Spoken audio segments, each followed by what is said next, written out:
Rati Manjari asked me to speak something, which fortunately I am able to speak about because, well, she asked me to speak about the Krsna Book. And fortunately I'm able to speak about the Krsna Book because I was there when the Krsna Book was published, when they first hit the street in August of 1970.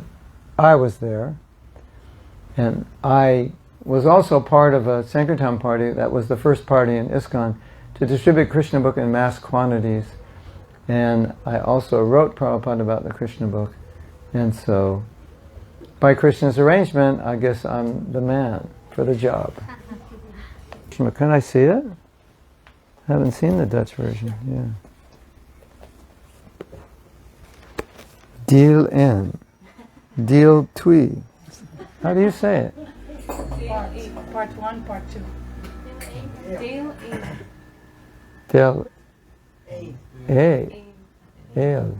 Deel Ale. What's this? In? Deel in. All right. What? Softbound. Okay. So, take yourself back to San Francisco when you were a hippie in your last life. 1970. The Krsna Book was, we have to go back because Prabhupada, he didn't know if he was going to finish the Srimad Bhagavatam, and the time that he decided to translate the 10th canto was kind of when he was, I don't know for sure, but it seems around the time he was just starting to translate the 2nd canto or 3rd canto. And so this is 1970, and he's thinking, it's possible I won't live long enough to translate the whole Bhagavatam, and the 10th canto is the cream, so I'll go ahead and translate it. And you might think, well, that's strange because you're not supposed to read the 10th canto without reading the other 9. So what Prabhupada did is he kind of put the whole philosophy within the Krsna Book so anybody could read it and understand it. It's basically Bhagavad Gita in the Bhagavad Gita philosophy explaining all the around the pastimes. So, Prabhupada needed money to print it. Many of you know the story. He told Shyamasundar, asked George Harrison for $19,000. $19,000 in 1970, I don't know what that was, like 200,000 today or something. And Shyamasundar didn't want to ask, and Prabhupada said, just go ahead and ask and he'll do it. And to save time, to make a long story short, he didn't want to, but then Krishna arranged. And he did, and eventually he was happy that he did. So, with that money, they could print the Krsna Book, and the books at that point were printed in Japan. And they just started to print right like a week before or something, the Rath Yatra, which was the only Rath Yatra. The Rath Yatra in San Francisco was the only Rath Yatra in ISKCON. And the devotee organizing the printing came back like with 1 or 2 books or something, Krsna books. And he brought Prabhupada a Krsna book, and there was like one missing. He said, well, where's that other one? He said, I sold it to the guy sitting next to me on the airplane. So like, this was exciting. It was like brand new. Oh, I have to tell you something else. Do you realize that before the Krsna Book, we didn't know what Krishna did or what Krishna does? Like, we didn't know. Maybe if you're born a Hindu, you know.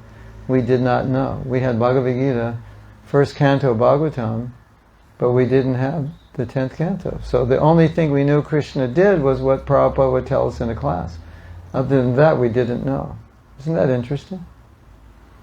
Like, I would say we knew 4 or 5, maybe 10 pastimes max, just because we heard them.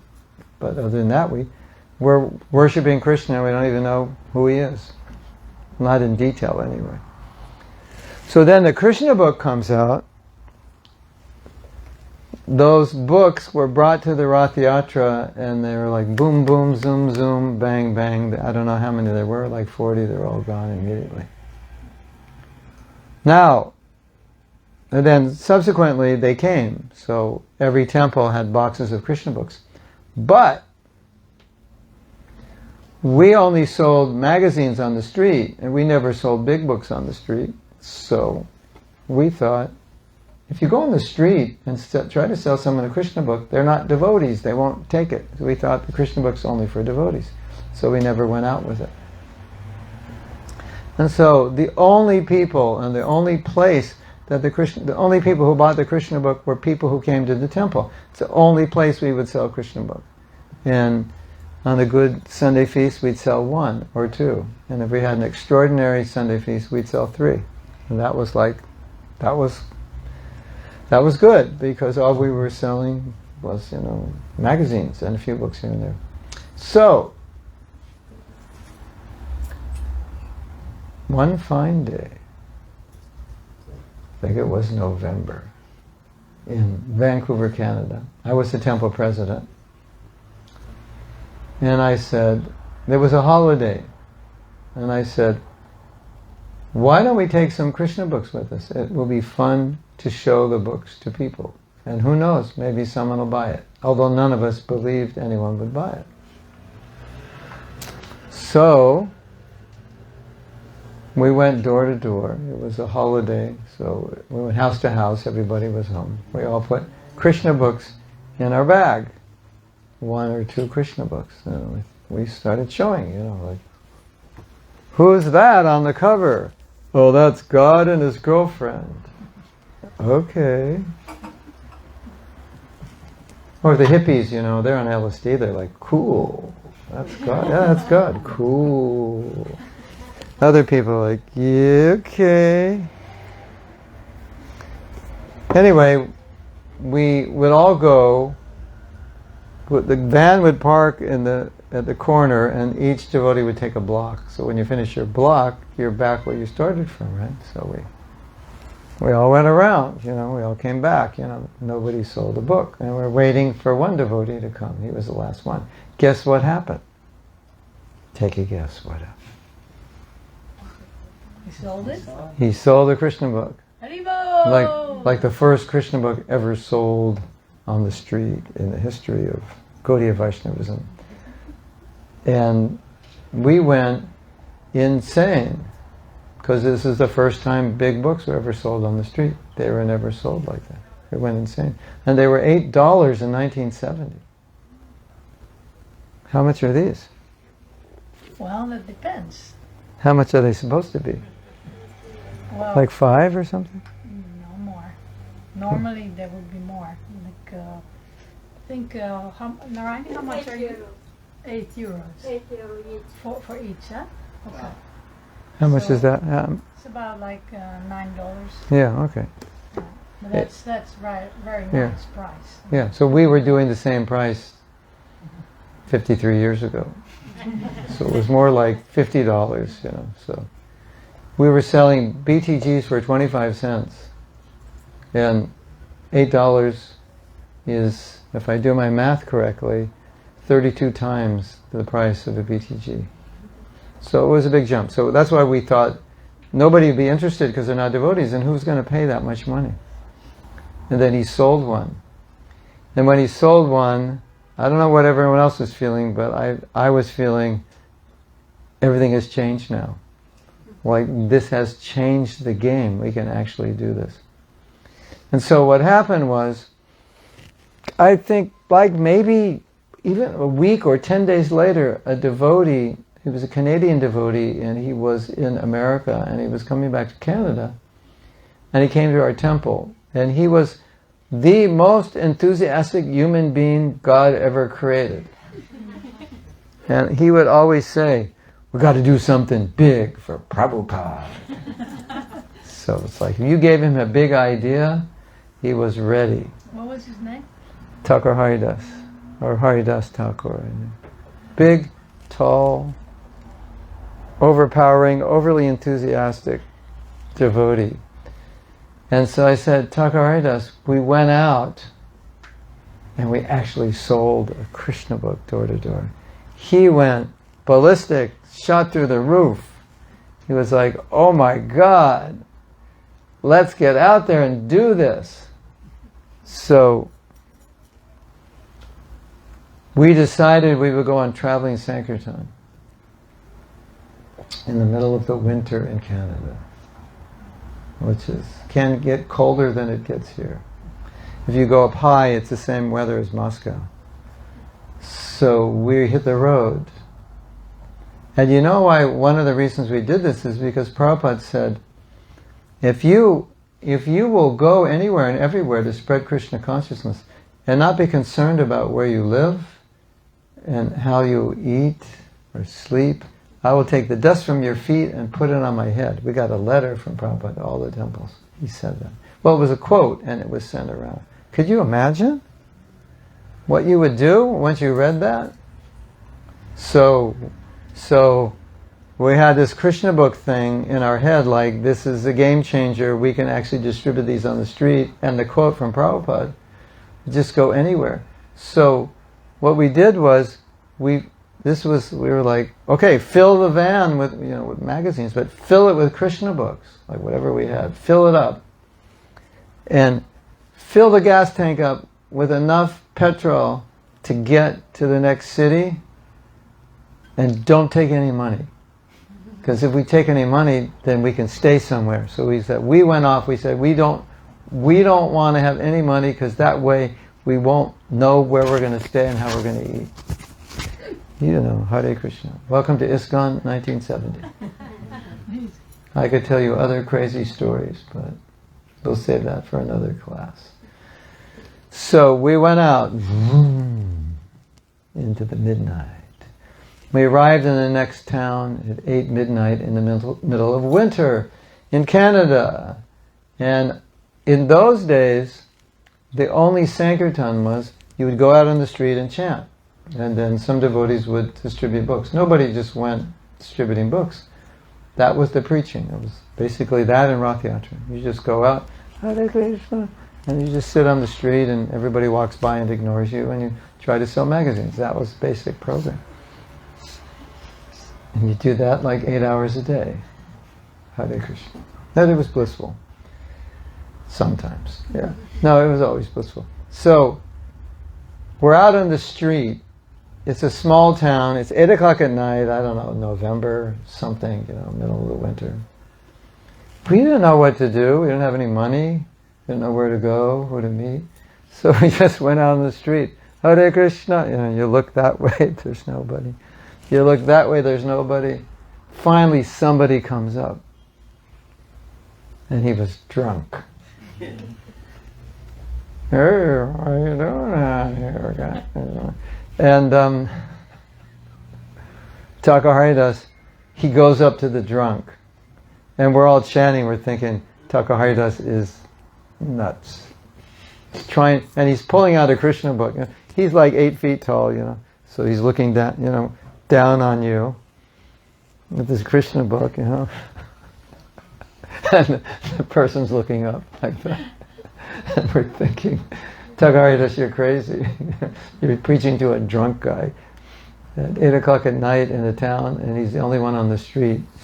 Then like 3 minutes later, the guy pulls out $8 and gives him $8, and we're like, oh my God, this Thakur Haridas is nuts.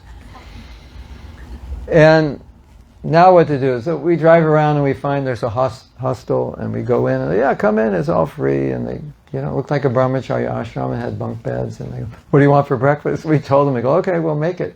They went to sleep, they made us breakfast. We went out door to door. We didn't have any pots, pans, or anything.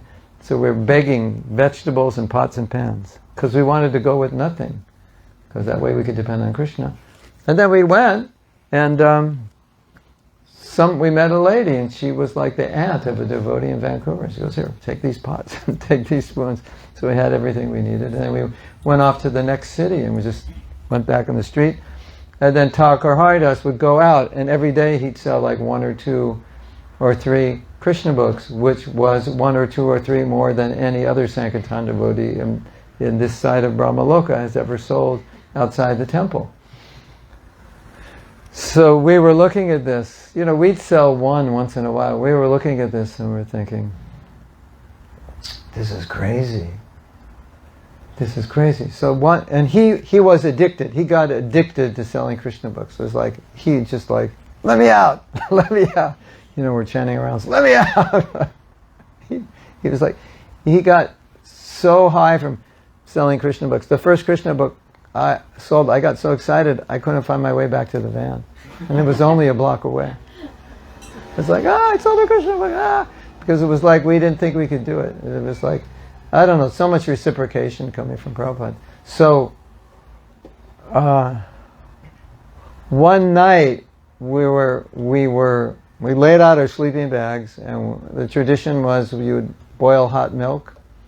You'd boil cold milk and make it hot. If you boil hot milk, it's already hot, right? So we boil milk, and then we'd have milk, maybe some popcorn or a banana. That was like the tradition. So we're heating up the milk, putting out our sleeping bags, and Thakur Haridas says, I'm going out. I can't stay back. I'm going out. I go, Thakur Haridas, the time takers. I'll be back in a half hour. I got to distribute another Krishna book. It was like, he was like so ecstatic distributing Krishna books, because no one had ever done it, and every book was like, oh my God, I just distributed a Krishna book. Half hour he comes back. I said, Thakur Haridas, what happened? He says, I sold a Krishna book. And it was like, I'm saying, it's like a big thing. It's like selling, in those days, it was like selling a set of Bhagavatams and Chaitanya Charitamritas. They go, and so it's like every time he did it, it's like, tell us, what did you say? He said, I told them, I'm in ecstasy. Take this book. And they took it. And they were all atheists. So this is what we're watching. So it was so exciting that we wrote a letter to the devotees in the temple. This is happening. So many things were happening. And all these Krishna books were being sold. We were like in another universe. And the devotees took that letter and they sent it to Prabhupada. I didn't know that until I got back. They go, your letter was so ecstatic, we just packed it up again and sent it to Prabhupada. And Prabhupada got the letter. And he was so happy. And he said, this is what it means to be advancing in Krishna consciousness. You see an opportunity and you take advantage of it for giving people Krishna. So that's what Prabhupada saw that we were trying to do. And then, the last thing I want to say, and then I'll let Roti Manjari speak. So then, I wrote Prabhupada a letter about the Krishna book. Because it was like, you know, you have an aha moment, you know, you use that word, an epiphany, aha moment. I had a duh moment. You ever have a duh moment? It's like you finally figure something out that you should have figured out, you know, it's like, duh. That's an American expression. I don't know if you use it here? Yes. Yeah. You're as bad as the Americans then, aren't you? So, I had a duh moment. And I was reading Krishna book, so as I was saying, you can imagine, we never knew who Krishna was or what he did. We knew very little about Krishna and what he did. And raised Judeo-Christian, you know nothing about what God does other than punishing people or sending people to heaven, but there's no like Leela. So I'm reading the Krishna book and I have a duh moment, which I thought was an epiphany of deep profundity, that nobody knows who God is but the Hare Krishnas. And I got all excited. Oh my God, we're the only ones who, nobody even knows what he does, what he looks like, where he lives, who's his mother, brother, sister, girlfriend. And I was just going crazy. And I was the temple president, and every month we had to write a letter to Prabhupada and report what we were doing. So in that letter I wrote, like this little kid, Prabhupada, nobody knows who God is, only we do. That's so amazing. Duh. You know. And so I wrote that to Prabhupada. He said, yes. We know. Yes, we know who God is. Something like that. A simple answer. So that was the excitement of the Krishna book, as you can imagine. And we're out there on the street and we're thinking, nobody knows who God is, and it's right here in this book, and we can show you. Hey, you want to know what God looks like? Yeah, like that. You want to know what he does? Yeah, it's in this book. Pretty exciting, don't you think? So that's the Krishna book. And that's oh. I still have 4 minutes, right? Yeah. Thakur Haridas, this big, tall, extremely enthusiastic Jewish guy. Nothing against Jews. I'm Jewish, so I can say it, right? If you know, I don't know. If you know what that means, he was very Jewish. Very, you know what that means. Like, yeah. I'll just leave it at that. Okay. You can imagine what it means. So, he had come from San Francisco temple. And San Francisco temple was one of the most inspired temples in ISKCON at that time. There were about 25 brahmacharis living there. A few grihastas, a few women. And temple was just on fire with enthusiasm. So Thakur Haridas, he's so enthusiastic and so Jewish. He calls up the temple president because he wants to tell the temple president that we're distributing Krishna books. So he calls up the temple president. He says, we're out on traveling Sankirtan. And the temple president says, so are we. And he says, we fill our van up with Back to Godhead magazines. We don't even have a place to sit in the van. We stay out till we sell them all. And Thakur Haridas goes, you're in Maya. We're selling Krishna books. Get out there and sell Krishna books. And I remember this conversation, which happened, so we're talking about probably 52 years ago, and I remember this conversation as if it's happening right at this moment.